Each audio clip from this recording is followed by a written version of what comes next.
your native language is Balti. Yeah. And that was a language that you grew up with. So there's, I think, maybe about 1 million Balti speakers. Is that roughly right? Yeah. So it's a minority language in Pakistan, and it's mostly in the rural areas. Just tell me what happens to anyone who's a Balti speaker, whether a girl or a boy, who's kind of grown up in a household where they speak Balti, and now they go to school. And let's just say they go to school in Skardu, which is where you went to school. Can you give me a sense of what kind of experience they have? Are they able to speak Balti in the school at that point? Do they learn in Balti? Do they learn to read and write in Balti? How does all of this work? Yeah. In our schools and colleges, we have Urdu medium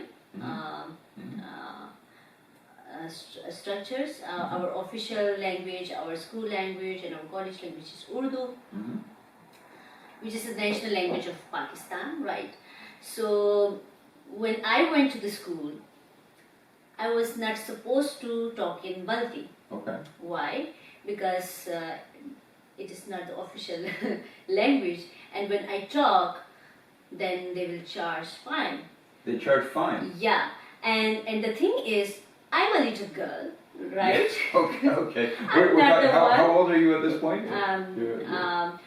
When I remember the charge fine, I was in my 2 class. Okay. Yeah. Okay. So you were maybe 6 I'm, or yeah, something? 6 or 7 years. So, okay, at that time, I can't say that, oh, it's my native language, I can speak in this, yeah. But at that time, I couldn't do that, and my teacher found me, right? Find you? Yeah, of course, because. And were you even able to pay the fine?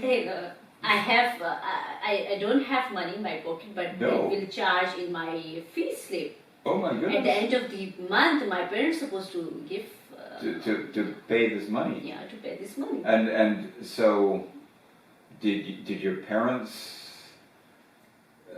find out about this? And maybe my parents appreciate them, like, okay, very good, she needs to learn Urdu. okay. Yeah, maybe, okay. yeah.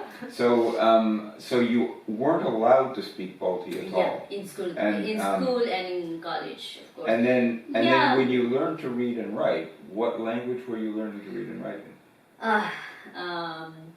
When I was in my KG, I need to learn Urdu. Your kindergarten.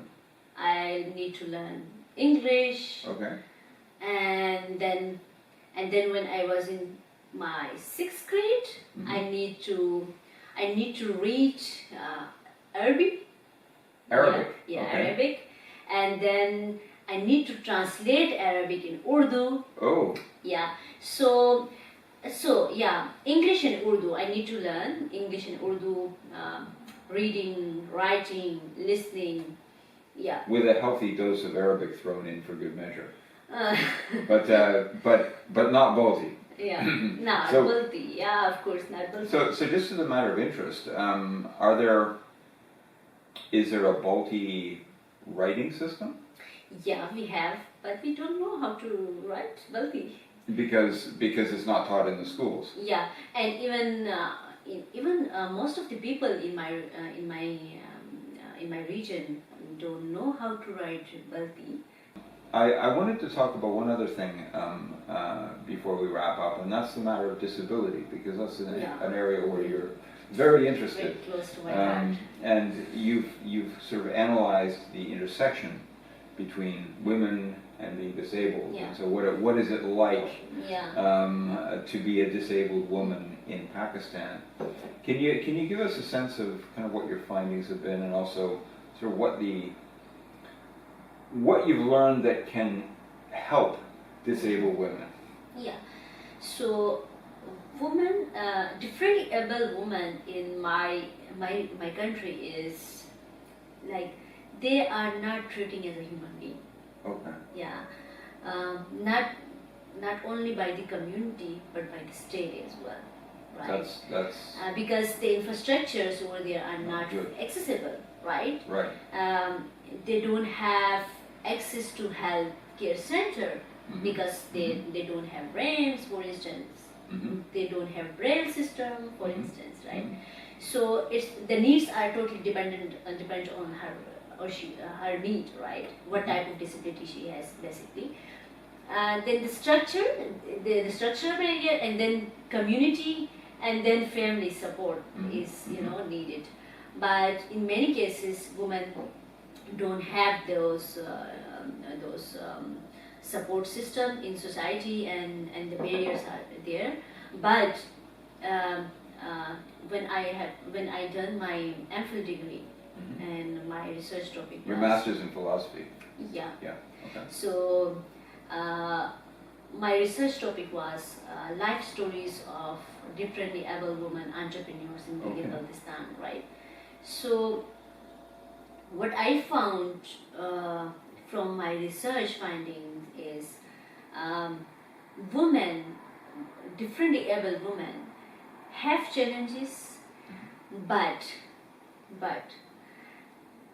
they, many of them have done so many things which basically redefine their identities. In our society, the identity of a differently able woman is totally different. They are considered liability, yeah, or maybe their parents do something wrong. That's why she born in that home, right? So she's like bad karma. Yeah, bad karma. Some yeah. punishment for some past misdeed. Yeah, of course. So, so these are the stereotypes and stigma are attached with the woman. And in a developing country where a woman without any disability has many challenges, then you can imagine how is the life of a woman with disabilities, Indeed. right? And then when it comes to the support and accessibility, it's worse. Anyhow, in my research finding, these 5 entrepreneur women redefined their identities, and they said, no, it's not like that. We are capable, and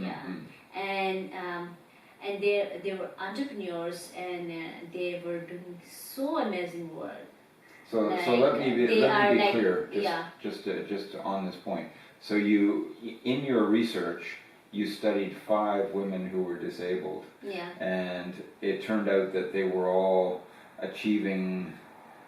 They had literally redefined themselves from being disabled, which is what everybody was seeing, to being entrepreneurs. Yeah, of course. Which is how they now see themselves. Yeah, of course. And their journey was not easy for them, but they did that, and that means if there's a family support, little bit family support, and if they get any opportunity, they can contribute economically. They can change their own life. They can change the life of many people who are like them. And one of my respondent, she started DarulHunar organization, where she have more than 25 girls who are differently able, and all of them are skilled. They are doing some stuff, handicrafts, paintings, and all that stuff, and they are selling in market, and tourists are there, and they are purchasing the things. So the thing is that these women basically break the stigma, break the barriers, break the stereotypes, by doing something. And they had some opportunities. Okay, in my research, I just documented 5 women life. And one reason was that I have limited time, and the another, the most important point which I want to mention here is, I couldn't find more than 5 women entrepreneurs with disabilities. Oh, okay, okay. Because in Gilgit-Baltistan, there were only 5 women who are differently able and are doing this entrepreneurship. So it's quite rare. So I imagine that one of the challenges that disabled women would face in Gilgit-Baltistan is that their families just don't want to provide any support. And so how do you overcome that challenge? Yeah, maybe I can't say they don't give this support. If we say support. Well, support for entrepreneurship Yeah. is what I'm trying to say. Yeah. So yes, they may care for them. Because they don't have confidence on them, like Right. they don't trust them that they won't lose the money, right? So these stereotypes is basically break already by these women. Like, no, it's not like that. And then these 5 women are the role model for other women who are women with disabilities, and for the families as well. Like, okay, your daughter is also differently able, and I am also differently able because my family supported me. I'm here, so your daughter can come out from her home, her room, and and do something productive for herself, for her family. And the important thing is, the 3 respondents of my research are basically supporting their parents, their families, and one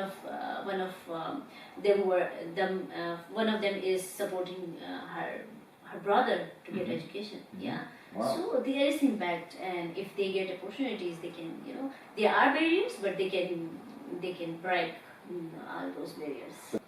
On a related but somewhat different topic, these are not people with disabilities, but they're people with a unique difficulty, which is that they're illiterate. You've seen many such women. How do they manage to cope, and is entrepreneurship a path that they can succeed with as well? Yeah, if they learn some financial numeracy, some skills, which can be oralized as well, right? Okay. They don't need to read and write, and but at least they should know that, okay, this flower costs this much, and if somebody is taking flower from me, is purchasing flower from me, then he should give 100 rupees, and 100 rupees should be like this. Yeah. So yeah, they can be succeeded. And for I want to mention a woman who is Cledarkesh project beneficiary. She lives in Panda, and in the history of Panda, right? Okay. She's the only woman who started her own shop, and she is illiterate. Okay. Yeah, she's not. She's unschooled. She didn't go to school, but after the project, which we have implemented in Karma village, that women learn about, okay, currency look like this, 100 rupees look like this, we can calculate it this way, and there are some formats and passbooks, so that she can practice over that, and now she is managing that shop. So yeah,